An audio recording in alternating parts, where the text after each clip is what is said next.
Damai sejahtera Allah Bapa yang melampaui segala akal, itulah kiranya menyertai hati dan pikiranmu dalam Yesus Kristus. Amin. Bapak, Ibu, saudara-saudara yang terkasih di dalam Kristus Yesus, firman Tuhan yang menjadi renungan bagi kita pada pagi hari ini dikutip dari Kejadian 39 ayat 1 sampai dengan ayat 5. Demikian firman Tuhan. Adapun Yusuf telah dibawa ke Mesir, dan Potifar, seorang Mesir, pengawal istana Firaun, kepala pengawal raja, membeli dia dari tangan orang Ismail yang telah membawa dia ke situ. Tetapi Tuhan menyertai Yusuf sehingga ia menjadi seorang yang selalu berhasil dalam pekerjaannya.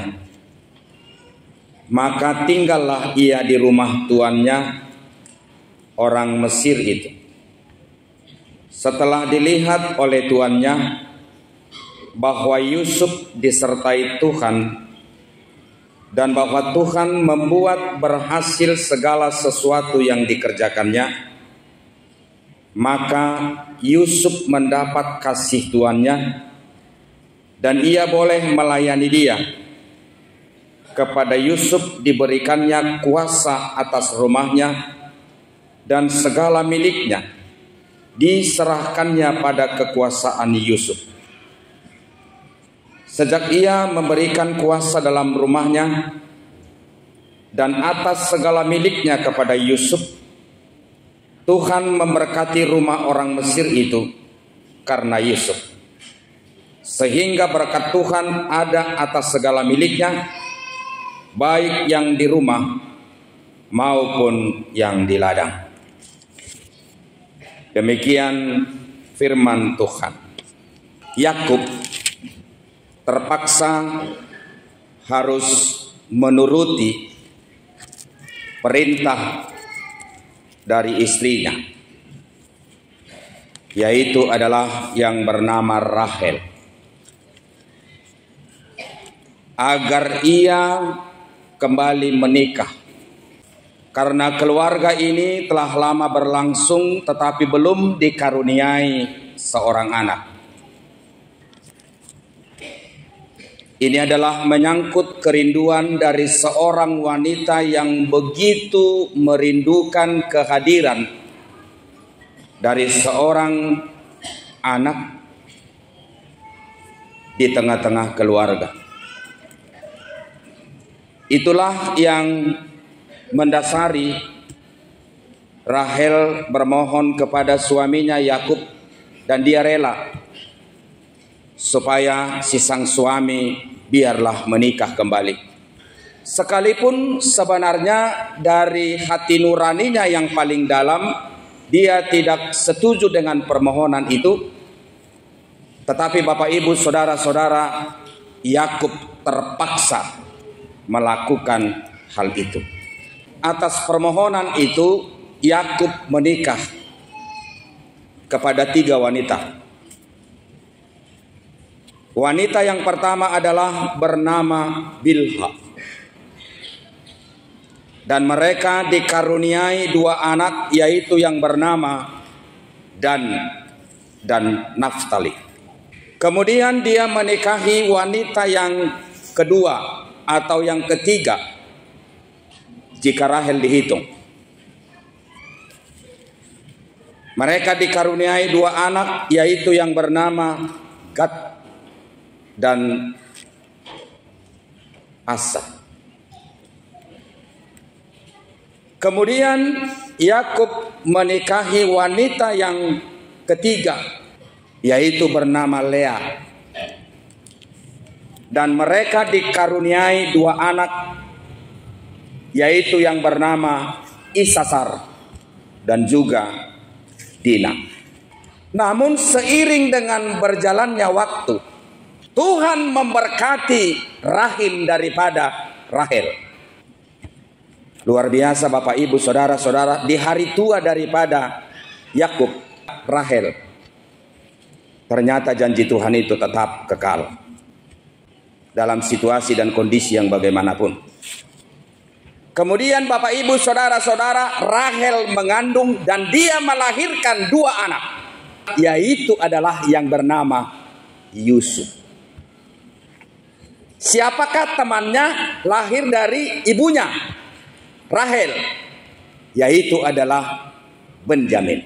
Kalau kita tarik kesimpulan dari perhitungan keterangan yang saya berikan, anak keberapakah Yusuf dari 4 wanita yang dinikahi oleh Yakub? Anak keberapa? Anak ke-7. Jadi angka 7 itu biasanya adalah angka kegenapan. Dan benar, yang Tuhan pilih menjadi pewaris untuk perwujudan janji kepada nenek moyangnya adalah Abraham. Dari siapa? Dari Yusuf. Bagi kaum bapak yang hadir di sini, saya perlu bertanya, apakah wajar jika Yakub lebih mengasihi Yusuf dibanding dengan anak-anaknya yang lain? Alasan kenapa Yakub lebih mengasihi Yusuf dibanding anaknya yang lain, sebab Yusuf itu Tuhan berikan di masa hari tuanya. Kalau saya kurang percaya dengan itu. Tapi perlu penafsiran yang lebih mendalam lagi. Karena memang Bapak Ibu saudara-saudara, nantinya yang menjadi perwujudan daripada janji Allah kepada Abraham, engkau adalah akan menjadi bapa bangsa-bangsa di dunia, itu dari garis keturunan siapa? Yusuf. Dan Yesus itu adalah bersumber dari keturunan siapa? Yusuf.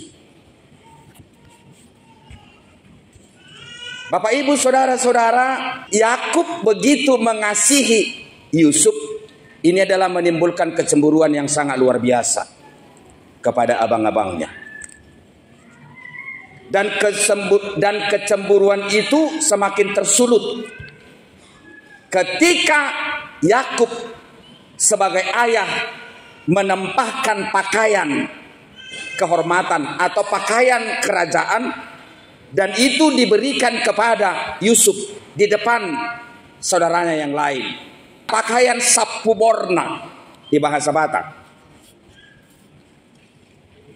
Tapi kemudian kebencian itu, kecemburuan itu, iri hati itu semakin menjadi-jadi ketika Yusuf bermimpi. Saudara bisa baca mimpi itu dalam Kejadian 37 ayat 7 sampai dengan ayat 8. Di situ jelas apakah yang menjadi mimpi Yusuf itu.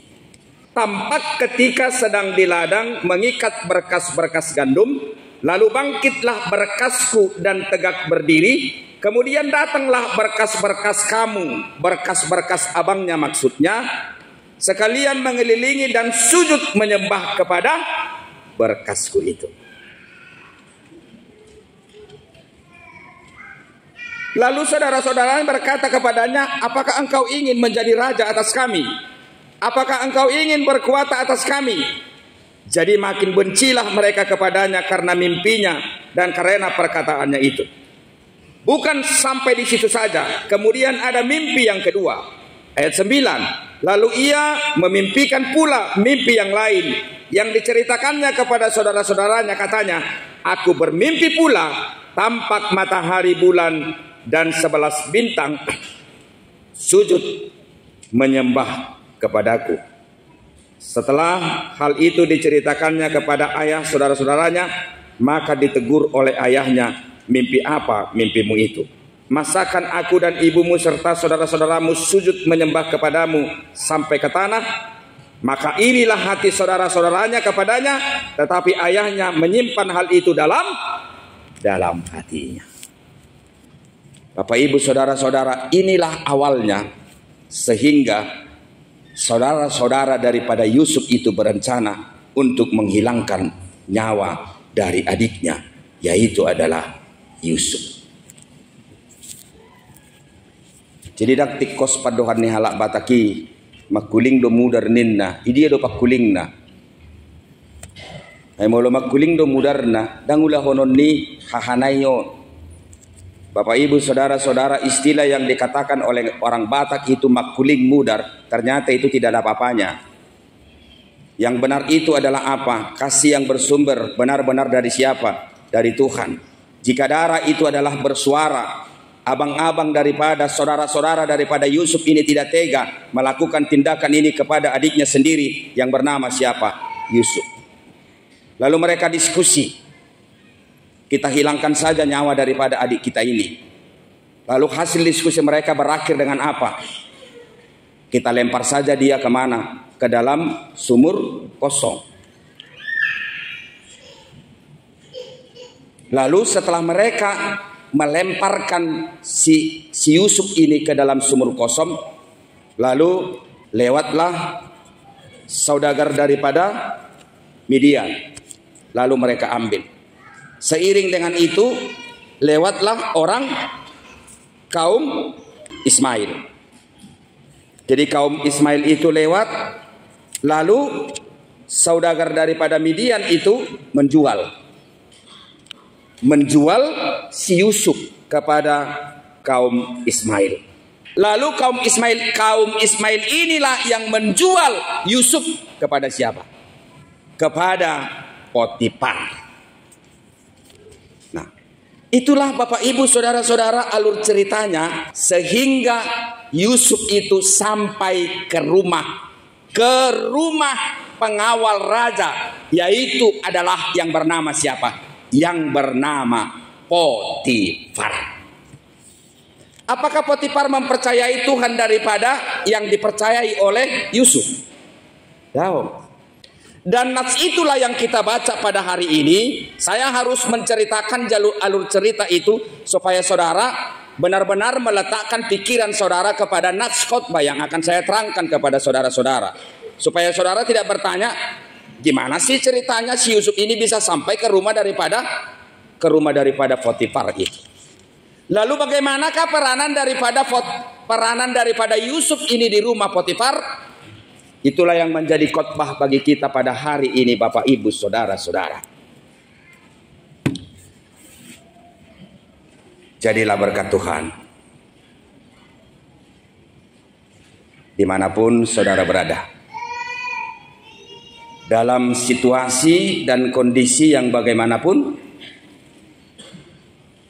jadilah berkat Tuhan. Apakah saudara bisa bayangkan bagaimanakah perasaan daripada Yusuf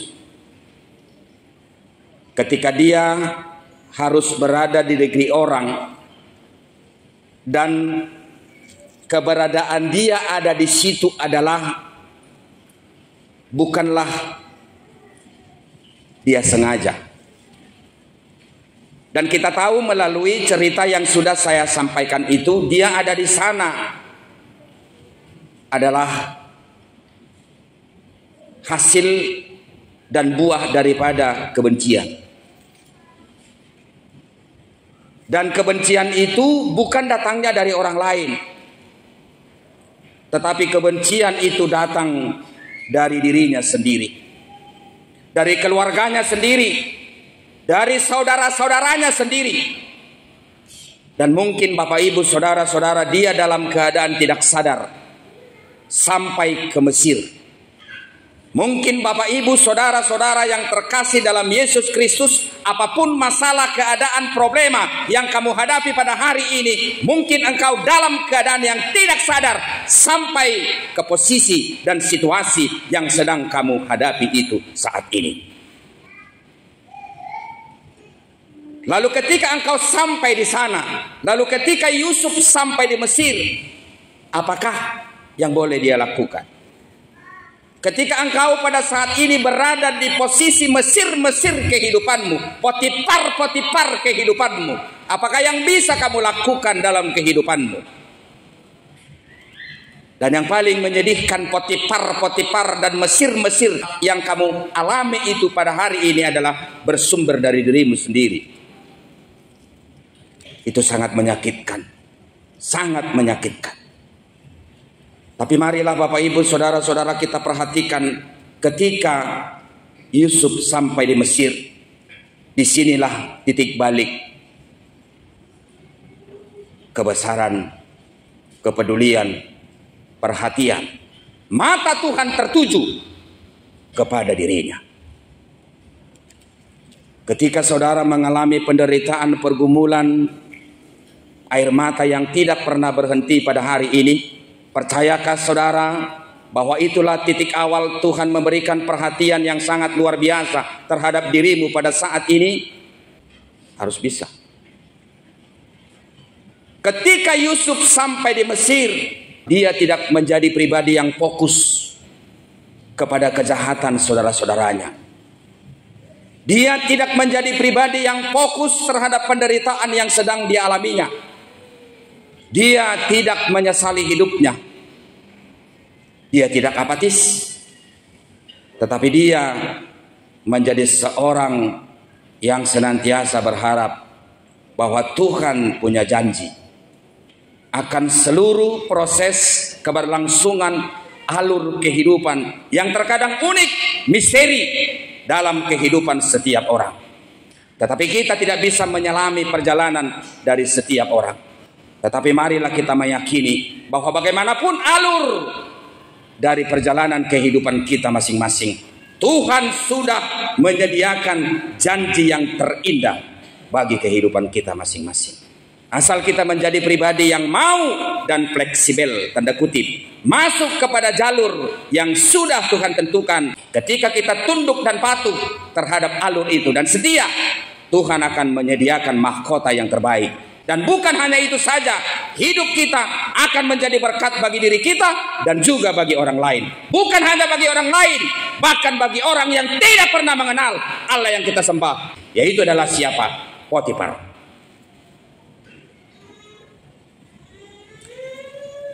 Jadi molo holat tudongamu Kristen do gabemu badongamu Kristen ialah ni pangalahom. Itu enggak ada apa-apanya. Lihatlah Bapak Ibu saudara-saudara, seorang kafir dia melihat bahwa apapun yang dikerjakan oleh Yusuf itu adalah bersumber daripada Tuhan yang dipercayai dan diyakini oleh Yusuf. Dan itulah menimbulkan kepercayaan yang sangat luar biasa dari diri Potifar kepada Yusuf, sehingga dia memberikan wewenang kepada Yusuf, apapun harta yang ada di rumah ini menjadi hak daripada siapa? Menjadi hak daripada Yusuf. Kemudian Bapak Ibu saudara-saudara, Potifar sadar sekalipun dia bukan orang yang mempercayai Tuhan daripada Tuhan Yusuf, dia mengakui atas kehadiran Yusuf di tengah-tengah rumahnya, apapun yang dia kerjakan di dalam rumahnya dan juga di ladangnya, itu adalah bersumber dari siapa? Tuhan daripada Yusuf. Untuk itu Bapak Ibu saudara-saudara, jangan pernah katakan kepada dirimu, biarlah aku menjadi berkat setelah aku kaya. Di sini tidak ada cerita uang. Jangan katakan kepada dirimu, setelah mapan dulu aku dalam segi ekonomi supaya saya mau menjadi sintua. Jangan katakan kepada dirimu Bapak Ibu saudara-saudara, biarlah dulu hidupku tenang baru saya itu bisa menjadi berkat. Di sini bukan soal ketenangan, dalam penderitaan sekalipun hidupmu harus menjadi berkat. Kalau hidupmu dalam suasana tenang, ekonomimu dalam suasana baik, lalu engkau menjadi berkat kepada orang lain, itu biasa. Tapi lihat Bapak Ibu saudara-saudara, ketika Yusuf menderita, disitulah mata Tuhan tertuju kepada dirinya. Saudara menderita pada hari ini, mungkin saudara di sini tersenyum, atau mungkin saudara tadi berangkat dari rumah adalah motivasi saudara supaya saudara itu terhibur dengan khotbah ini. Gak apa-apa, amin, haleluya. Tapi saudara pulang dari sini harus mengatakan, ketika aku menangis pada hari ini, ada Tuhan mau yang boleh saya lakukan dari diri saya. Bukan untuk saya loh. Jangan untuk kamu dulu kamu pikirkan. Untuk siapa? Untuk orang lain, untuk Potifar. Sama seperti kitab epistel tadi. Apa yang terjadi dalam kitab epistel itu? Apa yang terjadi? Seorang perwira dari kekaisaran Romawi, dia memohon penyembuhan dari siapa? Dari Yesus. Untuk siapa? Bukan untuk dirinya. Untuk siapa? Untuk seorang budak yang bekerja di rumahnya. Yang biasanya Bapak Ibu Saudara-saudara, seorang majikan tidak peduli kepada siapa? Kepada orang budak belian bagi orang Yahudi. Tapi ini aneh, di situ Yesus tergerak sehingga Yesus mengatakan, aku akan hadir di rumahmu dan akan menyembuhkan hambamu. Bahasa songo ni holong ni rohani amat tahun tu hatuban nai takya di haholongi tuan na hatuban di halak Yahudi takyai. Tak pernah itu. Tapi ini seorang perwira, dia mau meninggalkan baju kebesarannya, sujud dan menyembah dengan kerendahan hati, tunduk dan patuh kepada Yesus. Memohon, tolonglah Tuhan, sembuhkan anak saya, sembuhkan hamba saya. Dia sedang sakit pada saat ini. Biarlah aku datang ke rumahmu. Tidak usah Tuhan. Apa maksudnya di situ? Kamu tidak pantas bertamu ke rumahku. Walaupun saya seorang perwira, mengatur 100 serdadu, tapi engkau adalah Allah yang mengatur segalanya yang ada di dunia ini. Saya yang sepatutnya hadir ke rumahmu, bukan engkau yang hadir ke rumahku. Saya yang meminta, bukan kamu yang meminta. Saya yang memohon Tuhan. Lalu Yesus mengatakan, dalam kehidupan orang Israel sekalipun, saya tidak menemukan kepercayaan yang seperti ini. Bapak Ibu Saudara-saudara, jangan hanya slogan lah. Jangan hanya terdaftar saja sebagai warga HKBP. Jangan hanya terdaftar saja sebagai warga jemaat di sini. Jangan hanya menyandang gelar menjadi warga jemaat. Tapi lakukan. Gak perlu itu status itu. Gak perlu itu identitas itu. Gak perlu itu predikat itu. Gak perlu. Yang perlu itu apa? Apa perananmu? Apa faedahmu? Apa manfaatmu? Perwira itu begitu luar biasa. Meninggalkan segala kehormatannya. Saya tanya kembali, untuk kepentingannya? Bukan untuk kepentingannya. Kepentingan daripada seorang budak yang tidak pernah diperhitungkan apa? Kehidupannya, bahkan harga dirinya. Demikian Bapak Ibu Saudara-saudara Yusuf. Justru ketika penderitaan itu diawali, disitulah dia menjadi pribadi yang bersinar. Tapi saya sangat tertarik ketika saya mempersiapkan khotbah ini. Mungkin ketika aku menderita pada hari ini, saya tidak menyadari saya ini menjadi salah satu sumber perhatian Allah yang khusus. Ketika kamu menderita pada hari ini, Bapak Ibu Saudara-saudara, pulanglah dari tempat ini. Kamu harus meyakini pada saat inilah Allah matanya tertuju terhadap dirimu. Dia bukan tidak melihat air matamu. Dia bukan tidak melihat keluh kesahmu. Dia bukan tidak melihat apa yang menjadi isak tangismu. Dia lihat itu semua. Dan jangan pernah kamu katakan dia tidak ada di sampingmu. Dia ada pada saat ini di situ. Tapi apa rencana Tuhan yang terbaik buat dirimu? Ada sesuatu kemungkinan rencana itu bukan kepentinganmu. Tapi kepentingan siapa? Yang pertama kepentingan orang lain dulu. Supaya Tuhanmu itu dikenal siapa? Dikenal oleh orang lain. Dikenal oleh siapa? Orang-orang kafir. Kemudian Bapak Ibu Saudara-saudara, demikianlah Potifar itu mengaku secara tidak langsung bahwa Tuhan yang disembah oleh siapa? Yang Tuhan yang disembah oleh Yusuf itu adalah Tuhan yang hebat. Yang berikut Bapak Ibu Saudara-saudara, ketika hatimu pada saat ini sakit, isinya membek kecil roham noenginan. Saya sudah alami itu dalam hidup saya. Saya SD di SD Negeri Onan Raja Balige. Saya di situ di tempat keluarga. Kelas 4 SD saya sudah diusir dari rumah itu karena terlambat masak. Saya pikir itu main-main pada awalnya. Lalu ketika baju dan buku-buku saya dilempar keluar, kemudian saya kumpulkan itu. Saya menangis. Dan di situ saya mengerti bahwa hidup ini penuh dengan kekejaman. Saya kumpulkan mulai botohamu tabak malai ibelige. Jadi dari Onan Raja itu kita bisa belok ke sini, di sananya ada sungai, lalu di atas ada asrama 123. Di sananya ada kuburan Cina. Di kuburan Cina itulah saya tidur satu malam. Kelas 4 SD. Yang mengusir saya siapa? Keluarga saya sendiri. Bukan bapak mama saya maksud saya. Saya tidak mau sebutkan keluarga dari pihak mana. Bapak ibu saudara-saudara, apakah saya dendam kepada keluarga yang melakukan seperti itu kepada saya? Enggak. Dan itu saya nikmati. Dan itu saya tahu bahwa itu adalah jalan proses yang Tuhan berikan kepada saya supaya kesabaran, dendam kusumat tidak ada dalam diri kita. Siapapun yang menyakiti kita, termasuk kamu terhadap saya, walaupun saya pendetamu, saya tidak akan pernah dendam kepadamu. Untuk itu Bapak Ibu Saudara-saudara, apapun yang menjadi problema hidupmu pada hari ini, jangan kamu terfokus kepada siapa. Abangmu yang menyakiti engkau, namborumu yang menyakiti engkau, nantulangmu yang menyakiti engkau, bahkan paribanmu yang menyakiti engkau, bahkan laemu yang menyakiti engkau. Jangan. Gak usah fokus ke sana, gak penting itu. Nanti kau semakin sakit, gak penting itu. Yang penting apa? Katakan saja kepada Tuhan, aku akan memasuki alur itu. Aku akan memasuki tanda kutip skenario yang sudah Tuhan atur. Dan itu indah dan itu sangat luar biasa. Dan ingat endingnya sangat hebat bagi dirimu. Apa endingnya Bapak Ibu Saudara-saudara? Yusuf ini akan menjadi berkat nantinya sama siapa? Sama abang-abangnya. Justru yang menyelamatkan ayah ibunya, yang menyelamatkan abang-abangnya, yang menjual dia ke Mesir itu ketika nanti terjadi kelaparan di tempat di mana ayah, ibu dan saudara-saudaranya tinggal, yang menyelamatkan itu siapa? Yang menyelamatkan itu adalah Yusuf. Kalau sepertinya hidupmu itu sepertinya ada di padang gurun, air nggak lengkap, apapun nggak lengkap, nggak usahlah menggerutu, nggak usah menyesali hidup, nggak usah buat cabang ke sana, cabang kemari. Ini yang buat saya ke sini. Memang sampai mati aku takkan dan ubah kulinyo. Nggak usah.